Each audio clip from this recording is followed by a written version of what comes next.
ஒரு ஆவி மனிதனை காதலிச்சா எப்படி இருக்கும்? அது மிஸ்கின் சார் அவ்வளவு அழகா சொல்லி இருப்பாருங்க.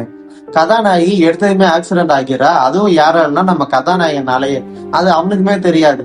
சரி, அதோட காப்பாத்தி ஹாஸ்பிட்டல்ல கூட்டிட்டு போறான். அப்போ அவ சிரிச்சுக்கிட்டே தான் போறான் அந்த ஆக்சிடென்ட் நிலைமையில கூட. சரி, இப்படியொருத்தான் அக்கறை காமிக்கிறானே, இவன் லைஃப்லாம் கிடைச்சா எப்படி இருக்கும்னு யோசிச்சிருப்பாளோ என்னவோ. அதோட அவன் கூட்டிட்டு போயிட்டு இருக்கும் போது அவ கையை இறுக்கமா பிடிச்சிருப்பா. நர்ஸ் எல்லாம் வந்து கையை பிடிச்சி இழுப்பாங்க.